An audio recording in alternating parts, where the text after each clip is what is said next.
Mashhur kishilik huquqi advokati Kamal Kiloni xonim Avstraliya hukumatini Xitoydagi Uyg'ur ustidan yurgizayotgan kishilik huquq dafsandichiligiga chetishlik shirkatlarni aniqlashga chaqirdi.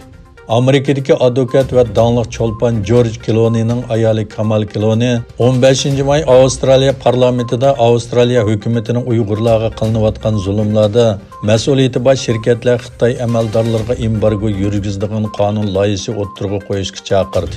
Mazkur qonun loyihasida 1,5 million Uyg'urni majburiy emgakka selishni o'z ichiga olgan barliq kishilik huquq tajovuzchiliklarida mas'uliyati bor shirkatlarning nishon qilinishi va Xitoyga embargo yurgizilishi kerakligi talab qilindi.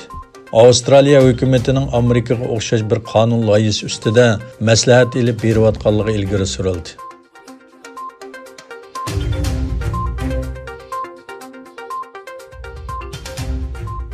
Hong Kong parlamentida Xitoy davlat she'rini haqoratlashni jinoyat deb aniqlama bergan qonun loyihasini muzokara qilganda jidal yuz berdi.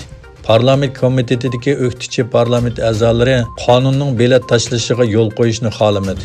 Bexatarlik qismlari o'qituvchi vakillarni zaldan chiqarmoqchi bo'ldi. Bu oraliqda parlamentda partiyalar o'rtasidagi to'qinish yuz berdi. Xitoyning davlat she'riga haqorat qonuni muzokara qilinayotgan mezgilda parlamentda bir oyda 2 qitim jiddiy paytlar bo'ldi.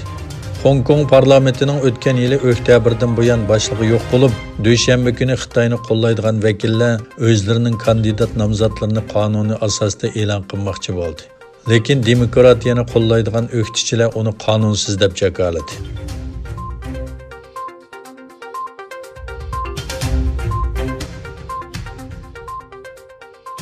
Xitoy virus haqida mustaqil bir tekshirish elib berish chaqirig'iga ovoz qo'shgan 100 dan ortiq davlatga Rossiya qo'shildi.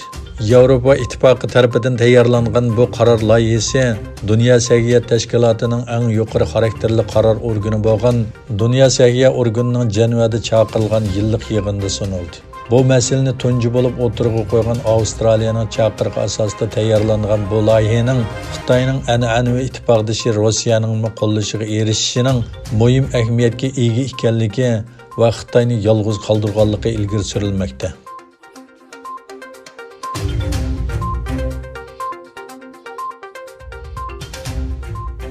Amerika Səhiyyə və İctimai Mülazimat Ministri Alex Azar Dünya Səhiyyə Təşkilatının qarar çıxış orqanı bolğan 73-cü növbətlik Dünya Səhiyyə Məclisində söz qıldı.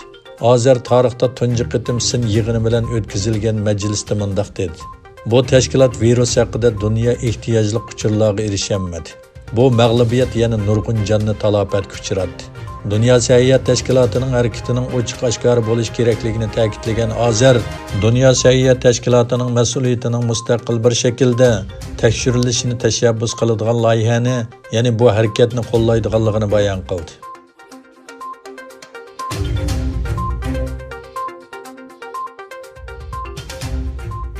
Afg'onistonning shimolidagi Talibanlarga qarshi muhim kuchga ega bo'lgan va o'zbek aholilar orasidagi ta'siri bilan tonilgan Afg'onistonning birinchi muavin prezidenti Abdurashid Dostumga marshal unvoni berish qaror qilindi.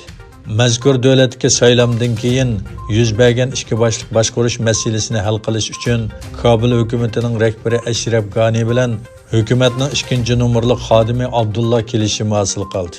Yerlik manbalar ta'minlagan uchurlarga qaraganda Dostumga bu doirada marshal unvoni berilgan. Shunda qilib Dostum Afg'onistondagi Amerika qo'llagan Kabul hukumat armiyasi ichida eng yuqori harbiy unvonga erishgan.